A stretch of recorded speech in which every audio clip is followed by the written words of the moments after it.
সত্যি ব্লগ করা কিন্তু মুখের কথা নয়, যারা করে তারাই বুঝে এর মর্মটা।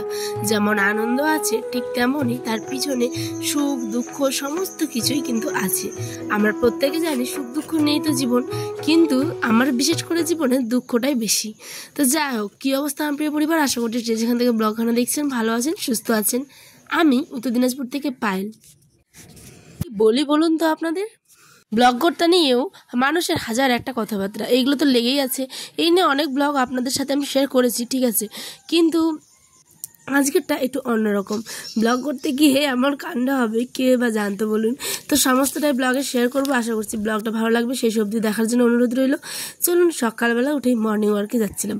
মর্নিং ওয়ার্ক বলতে আমাদের গ্রামের এই রাস্তাঘাট, তারপরে হচ্ছে গিয়ে মাঠঘাট, এই সমস্ত কিছুই বোঝায় বিশেষ করে। কিন্তু আজকে রাস্তা মাঠঘাটে যায়নি, কারণ কি বলুন তো, বৃষ্টি পড়ছে ঝিরিঝিরি। তাই মাঠঘাট বাদ দিয়ে রাস্তাঘাটেই নেমে পড়েছি হাঁটাহাঁটির জন্য। আর সকালবেলা এই যে একটা আবহাওয়া, সত্যি কথা বলতে ভোর থেকে যে সকাল হওয়ার যে দৃশ্যটা, সেটা আজকে আমি দেখেছি, দেখতেই পেলেন। অনেকটা সকালে উঠেছিলাম, উঠে এক্সারসাইজ করলাম, লেবু জল খেলাম, উঠোনে হাঁটাহাঁটি করে চলে এসেছি রাস্তার দিকে হাঁটাহাঁটি করতে। জমে আছে তো এটা হয়েছে ভোরবেলা বৃষ্টি পড়েছে, এখনও ঝিরিঝিরি পড়ছে, আপনারা হয়তো অন ক্যামেরা দেখতে পাচ্ছেন না, কিন্তু আমি হালকা করে ভিজে যাচ্ছি। তো সেই কারণে এখন আর হাঁটাহাঁটি না করে যাব হচ্ছে কি ঘরের দিকে।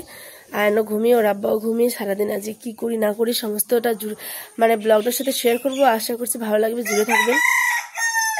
দেখেছেন শান্তি নেই। তো চলুন, পাশেই হচ্ছে ধান ক্ষেত, ওদিকটা আর এখন যাব না, গেলে পরে একদম দেরি হয়ে যাবে। শিশির ভিজেছে কত, উফ দারুণ দারুণ।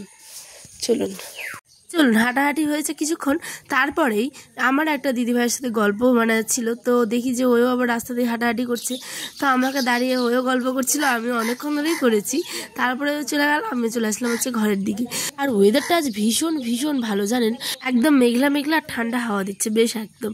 তো চলুন, আমি তো আসছি। এবার দেখুন, আসার পথে দেখি আমাদের যে গাছটা, তার উপর দিয়ে এত এত এত পাখি যাচ্ছিল, খুব খুব খুব ভালো লাগছিল, কিচিরমিচি কিচিরমিচি আওয়াজ করছিল। দেখুন এই যে পর্দাখানার কি বেহাল দশা হয়েছে, এই ঝড় ঝাপটা সমস্ত কিছু এরা সামলে আর নিজেকে ধরে রাখতে পারছে না। এই পর্দাগুলো প্রায় 2 থেকে আড়াই বছর বয়স হয়ে গেছে, তাই হয়তো নিজে নিজে এদিকের পর্দাটা কেমন জানি ছিঁড়ে গেছে, আমি নিজেও জানি না। চলুন, এটার যে কোন দিন আবার একটা ব্যবস্থা করব তাও এখনও শিওর না, যেদিন হবে অবশ্যই শেয়ার করব। চলুন এখন ভালো করে উঠানটাকে ঝাড় দিয়ে নিই, কারণ এই যারা জানেন, যাদের বাড়ির বড় উঠান, তারাই শুধু এই কষ্টটা বোঝে। বাপরে বাপ, যখন নিচু হই তখন আর উঁচু হয়ে দাঁড়াতে হবে না, যখন উঁচু হয়ে আবার দাঁড়ায় তখন নিচু হতে প্রচুর কষ্ট হয়। বিশেষ করে যাদের সি সেকশন বেবি হয়েছে তাদের তো কোমরে প্রচুর ব্যথা, আমার যেরকম প্রচুর ব্যথা, ঠিক আছে। তো সেই কারণে আমি অত তাড়াহুড়ো করে যে কাজ করবো ওরমটা করি না, ধীরে ধীরে করি। আমি জাস্ট এখানে স্পিডটা বাড়িয়ে দিয়েছি, সেই কারণেই এখানে আমি গোয়ালঘরের যে একটু ধাপটা, সেটা বারান্দাটা আর কি ভালো করে ঝাড়টা দিয়ে নিলাম। আর হ্যাঁ, একটা কথা বলি, আপনাদের কেন এরম মনে হয় বলুন তো, যে ব্লগ করা জিনিসটা এত ঝামেলার, বা ব্লগ করা উচিত নয় একজন গৃহবধূর? আপনাদের কে বলেছে এরম? আমি সবার কথা বলছি না, জানি আমি যারা আমার ব্লগটা দেখছেন, আমি আপনাকেই বলছি। এটা আমার পরিবারের প্রত্যেকটা মানুষের জন্য না কিন্তু কথাটা, ঠিক আছে, সেই একজন মানুষকে, আর তিনি জানেন, তার নামটা আমি নিতে পারছি না অন ক্যামেরা, অন ভিডিও।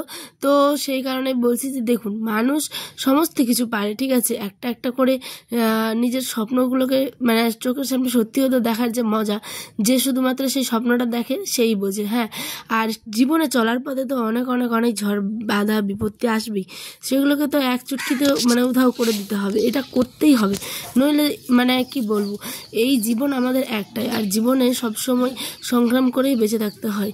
আর যেদিন ঠিক একদম জীবনটা শেষের দিকে, তখন এই স্মৃতিগুলোই নতুন করে আর নিজের মনটাকে আনন্দ দিবে, যাক কি ছিলাম আর কি হলাম।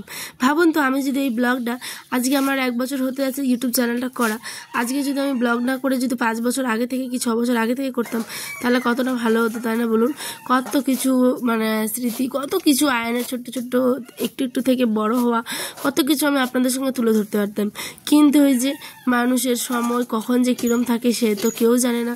আমার বুদ্ধিটা এসেছে আয়ন ছোট্ট আয়ন অনেকটা বড় হয়ে যাওয়ার পরেই আর কি, 1 বছর হয়ে যাওয়া কি 1.5 বছর হয়ে যাওয়ার পরেই। তো কি করা যাবে বলুন? আর হ্যাঁ, আজকে আমাদের বাড়িতে আসবে হচ্ছে একটা মেহমান। হঠাৎ করে এই খবরটা শুনলাম, শুনে চমকে উঠলাম। কিন্তু আজকে আমি আপনাদের ব্লগে জানাচ্ছি না যে কে আসবে, সেই জন্যই আপনাদের চোখ রাখতে হবে আগামী দিনের ব্লগটা। বিশ্বাস করুন, এত এত এত সুন্দর হবে আগামী দিনের ব্লগটা, যে আপনারা কি বলবো, মানে আপনারা যেটা কল্পনা করতে পারবেন না। খুব সুন্দর একটা ব্লগ আমি যে চেষ্টা করব দেওয়ার। আমার কাছে আমার প্রত্যেকটা ব্লগ সুন্দর বলতে পারেন। তো এখানে আমি দেখুন ওলের তরকারি আর আলুর তরকারি, মানে ওল আলুর তরকারি রান্না করলাম। আর এখন বাজে ঘড়ির কাঁটায় 8:30, কিন্তু আবার রান্নাবাড়ি বসাতে হবে।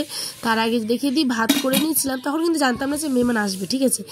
আর এই যে আয়নের আব্বা বাজার থেকে নিয়ে এসেছে একটা এত বড় দেশি রুই। তো এখানটায় আমি না ইন্ডাকশানটা, আমি জানি না কেন, মানে ইন্ডাকশানে ভাতটা বসালাম, কারণ গ্যাসটা প্রচণ্ড নড়ছিল। চলো ঘোরা আনন্দ পেয়েছে, দেখেছে। ওই ওই ওই গ্যাসটা শেষ হবে বলেই হয়তো ইন্ডাকশানে বসেছি। আর উপরওয়ালার কি কৃপা, বাপরে বাপ, তরকারিটা হলো আর গ্যাসটাও শেষ হয়েছে। তার আগে চলুন পাঁপড়টা ভেজে নিই। বেশি কিছু না, ওলের তরকারিতে আছে পাঁপড় ভাজা আর মাছটারি জাস্ট রান্না করবো। নুন হলুদ মাখিয়ে নিচ্ছি। আর ওই যে দেখছিলেন বাপ বেটা মিলে ওরা ঘোরা খেলছিল। আয়নের ঘোরা খেলাটা খুব বেশি ভালোবাসে জানেন। আর ওই যে বললাম ব্লগ করতে গিয়ে যে এমন অবস্থা হবে ভাবিনি। কারণ কি বলুন তো, ব্লগ করতে গিয়ে আজকে আমি মানে অর্ধেকটা ব্লগ করেছি, অর্ধেকটা আবার আগামী দিনের জন্য বললামই তো আপনাদের, ঠিক আছে। তো এরকমটা কোনোদিনও হয়নি, আজকে প্রথমবার। মানে আমি এত বড় ব্লগ কোনোদিনও দিইনি, সত্যি কথা বলতে। আজকে 7 মিনিটের মানে 15 মিনিটের হয়ে যাচ্ছিলো, তো সেখান থেকে কেটে আমি 7 মিনিটের জায়গায় এনেছি। তাই এটা আগামী দিন ব্লগটা আপনারা পাবেন। তাই এরকম মানে ব্লগ আমার চ্যানেলে ফার্স্ট টাইম হবে, যেটা পার্ট 1 আজকে যাচ্ছে, পার্ট 2টা কালকে। তো প্লিজ আপনারা দেখতে ভুলবেন না কিন্তু, কালকে ঠিক সন্ধ্যা 6টায়। হ্যাঁ, আর এখন আমি আয়নের আব্বাকে মাছটা ভাজতে দিয়ে চলে এসেছি হচ্ছে খিচুড়ি আনতে। কারণ খিচুড়ি বলতে সোম আর মঙ্গল বুধ দুটো ডিম পাওয়া যাবে আমাদের। তাই ভাবলাম চলুন ডিমগুলো নষ্ট করে কি লাভ, এই যে নিয়ে নিয়েছি আমার আর আমার জায়ের। তো এখানটায় আমি চলে আসছি বাড়ির দিকে। আর আয়নের আব্বাকে কিন্তু মাছ ভাজতে দিয়েছিলাম দায়িত্বে, কারণ মেহমান তো চলে আসবে, তাই না। গিয়ে দেখি ওই এই যে পুরো মাছগুলো ভেজে নিয়েছে। তারপর এখানটায় আবার পেঁয়াজ দিয়ে ভালো করে মাছটাকে আমি রান্না করব। বন্ধুরা, বাটা মশলা দিয়ে মাছ রান্না যেমন করে ঠিক তেমনই করেছে, স্পেশাল কোনো রেসিপি নেই, তাই শেয়ারও করিনি। তাহলে আসি, দেখাবেন একটা ব্লগে। সকালে ভালো থাকবেন, সুস্থ থাকবেন। আর হ্যাঁ, ব্লগটা কেমন লাগলো অবশ্যই কিন্তু কমেন্টে জানাতে ভুলবেন না। আর আগামী দিন ঠিক সন্ধ্যে 6টায় দেখতে ভুলবেন না লাইফস্টাইল ব্লগ ভিডিও।